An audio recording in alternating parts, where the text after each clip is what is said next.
বিসমিল্লাহির রহমানির রহিম। শুরু করছি মহান আল্লাহর নামে, যিনি পরম করুণাময় ও অসীম দয়ালু। হে ঈমানদারগণ, তোমরা যখন অবিশ্বাসীদের মুখোমুখি হবে তখন তাদের দুর্বল মনে করো না এবং তাদের থেকে মুখ ফিরিয়ে পালিয়ে যেও না। আমেরিকার সন্ত্রাসী প্রেসিডেন্ট তার আগ্রাসী আচরণ অব্যাহত রেখে হুমকি দিয়েছেন যে ইরান যদি হরমুজ প্রণালী না খুলে দেয় তাহলে তারা ইরানের বিদ্যুৎ কেন্দ্রগুলোতে হামলা চালাবে।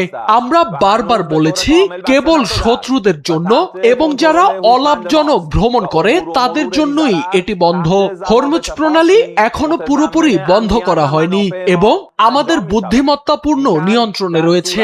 আমাদের নিরাপত্তা ও স্বার্থ বিবেচনায় রেখে নির্দিষ্ট নিয়মের অধীনে নিরাপদ চলাচল নিশ্চিত করা হচ্ছে।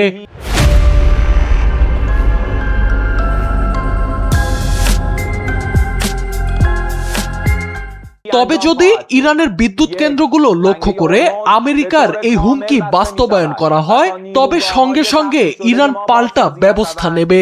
প্রথমত, হরমুজ প্রণালী সম্পূর্ণভাবে বন্ধ করে দেয়া হবে এবং আমাদের ধ্বংস হওয়া বিদ্যুৎ কেন্দ্রগুলো পুনর্নির্মাণ না হওয়া পর্যন্ত আর খোলা হবে না।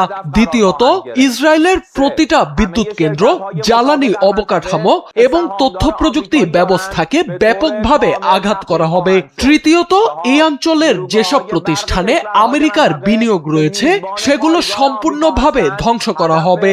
চতুর্থত, যেসব আঞ্চলিক দেশে মার্কিন সামরিক ঘাঁটি রয়েছে সেই দেশগুলোর বিদ্যুৎ কেন্দ্রগুলো বৈধ টার্গেট হিসেবে বিবেচিত হবে। মধ্যপ্রাচ্যে আমেরিকার সমস্ত অর্থনৈতিক স্বার্থ ধ্বংস করার লক্ষ্যে একটি বড় ধরনের জিহাদের জন্য সবকিছু প্রস্তুত রাখা হয়েছে। আমরা যুদ্ধ শুরু করিনি, এখনো করতে চাই না, কিন্তু যদি শত্রুপক্ষ আমাদের বিদ্যুৎ কেন্দ্রগুলোতে আঘাত হানে তাহলে আমাদের দেশ ও জাতির স্বার্থ রক্ষায় আমরা যা করার প্রয়োজন তাই করব।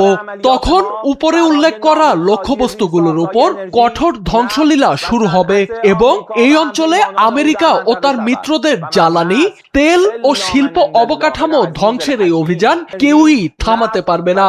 সর্বশক্তিমান ও প্রজ্ঞাময় আল্লাহ ছাড়া কোনো শক্তি নেই। ইল্লা মান ইনদাল্লাহিল আজিজিল হাকীম।